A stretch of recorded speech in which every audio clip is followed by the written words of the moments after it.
When I say mobile phone, you think Apple, and when I say ballpoint pen, you think biro. So what happens when I say estate car? You think Volvo.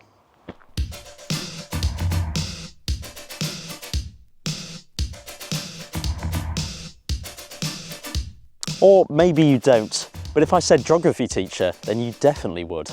Yes, that's right, I am channeling my inner professor with my latest purchase, a 1990 Volvo 740 GLE, the automotive equivalent of an elbow patch. Up until recently, that is.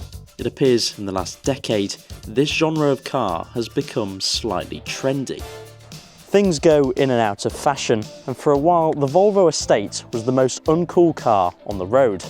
So what's changed? I suppose that's why I've bought one, to find out exactly why these and our soy milk frappuccino on 4 wheels. But that's not the only reason. See, this one needs saving. It's a little bit worse for wear, and since 2015 it's been off the road, being used as a skip. I have been aware of this Swedish brick for a while now, so when I finally got the chance to buy it, I jumped at the opportunity. And it will be saved, because it's a Volvo. I mean, what could possibly go wrong? Well, as it seems, there's quite a lot, as I'll now demonstrate. Right then, let me show you around my new GLE. Oh, look at this beast. What a car this is going to be when it's finished. It needs a bit of work, as you can probably tell already. Even standing way over there, you could probably see this car is a little bit of a dog. But it needs saving, and I have every faith that it will go back on the road without any problems. Well, maybe not any problems, but quite a few easy fixes, I think, will get this car through an MOT, of which it needs because it hasn't had one since 2015. So that's going to be the first job, to get this thing actually on the road. But once we do that, I think it will actually be quite a good example. Now, to start off with, we have these massive front headlights that just like kind of take up the whole front end, along with that proper square grille. I absolutely love the front of these cars. This is a facelift one, so came in on the late 80s. This being on a G-Reg is a 1990. While my car is quite a late example, let's rewind back to when the model was first released to understand why it was so uncool. Volvo was in financial ruin. They needed a mass-market world vehicle to replace their 200 series. It had to be cheap to produce, no intricate curves like the P1800, and no endless configurations like the 240. What they came up with was an incredibly angular design, but more importantly, it looked like it would protect you from a nuclear apocalypse. But in the 70s at least, nothing was quite as uncool as safety.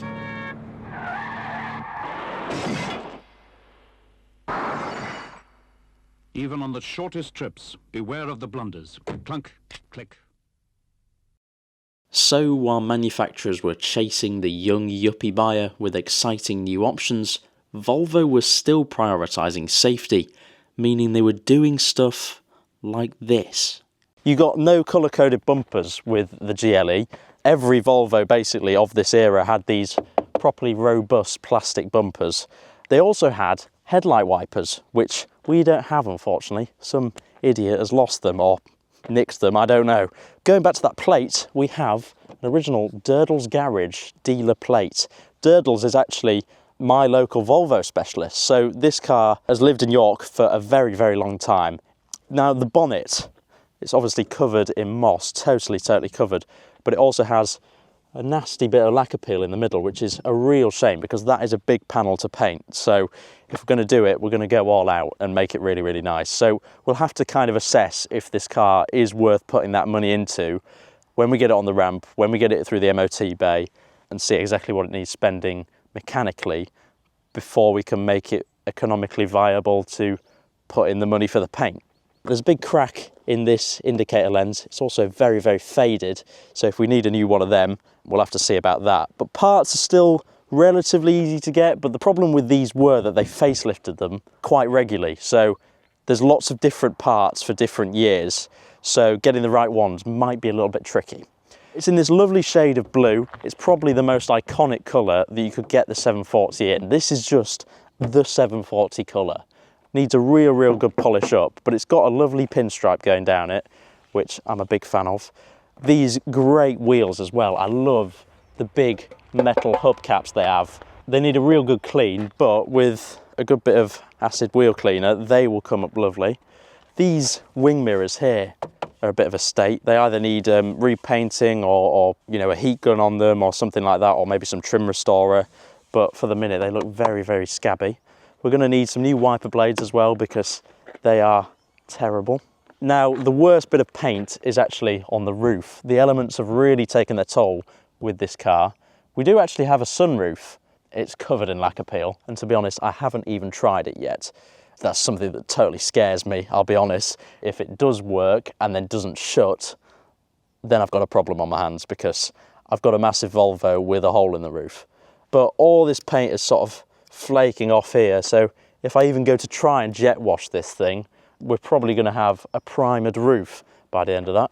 This is quite funny.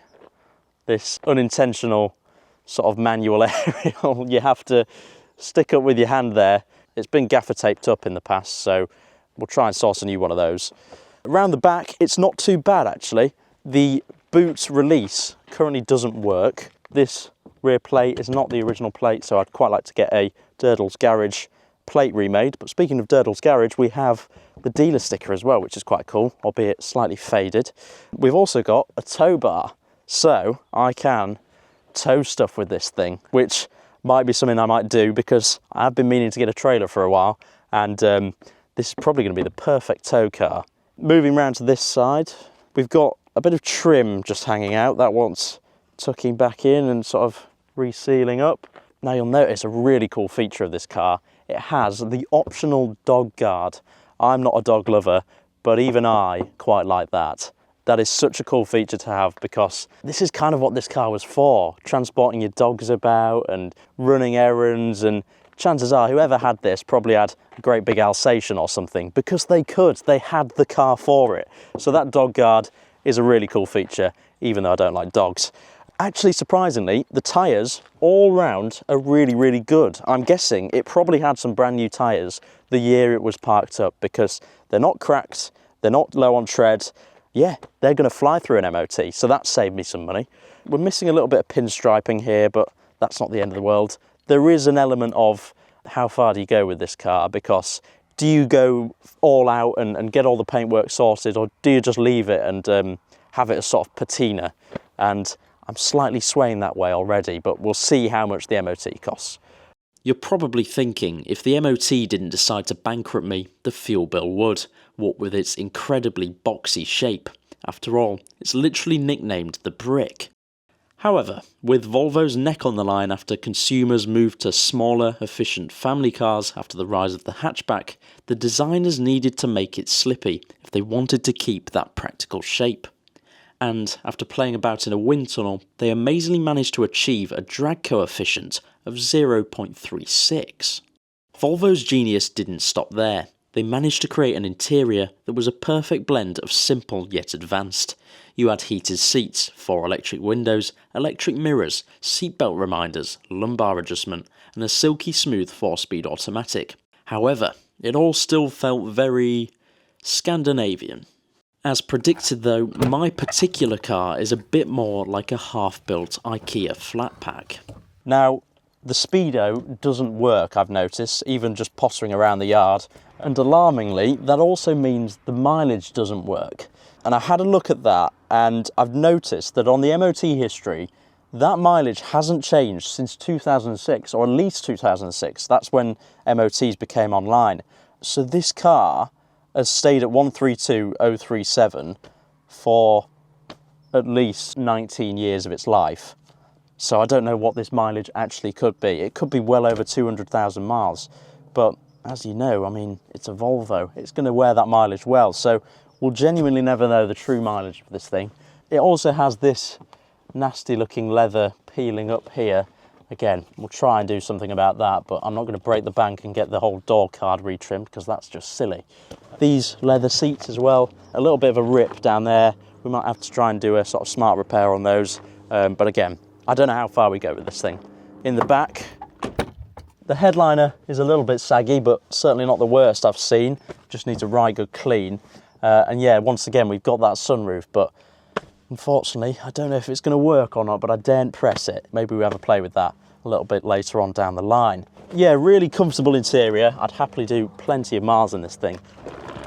Now, let's have a look at that 2.3 litre, the B230 engine. Probably one of Volvo's most reliable engines ever made. Power figures are irrelevant. It's 130 horsepower if you're interested, but you shouldn't be. If it's buttery smooth and will take you to the moon, then it belongs in a Volvo. But more notably, this engine spawned the legendary B230 FT red block found in the turbo variant, and that was well known for some of the best car adverts of our time. You could actually get a diesel variant which had an engine out of a Volkswagen LT van. I prefer petrol engines in these. I think they're slightly more refined, and to be honest, you know, you're not going to be travelling long distances in this, so it doesn't really matter to me. I quite like this 2.3 engine, even if it is a little bit slow. It's buttery smooth, it's on the button, it's fuel injection. That's what I'm bothered about. It's a little 4-cylinder, but you know, it's still insurable for me and always turns on the key. I have never had problems with this car just shuffling around the yard, so I have every faith this thing will sail through an MOT. Speaking of which, I suppose we best crack on with that, because I really want to drive this thing on the open road properly. So in order to do that, I suppose we have to get it tested, don't we? Before we do that, we still have a question to answer. Why is the Volvo estate now cool? And I think I've cracked it. We have to look at something equally as brick-like, the Nokia 3310. It's something that was once at the height of robustness, but was quickly replaced by something more visually impressive and less embarrassing, much like our 740. Longevity always outweighs style, and what's more post-apocalyptic than a Swedish estate? It's cool because it still exists. You still have a Nokia brick in your drawer somewhere at home, in the same way that there's still a slightly shabby 700 series doing daily duties around your local town.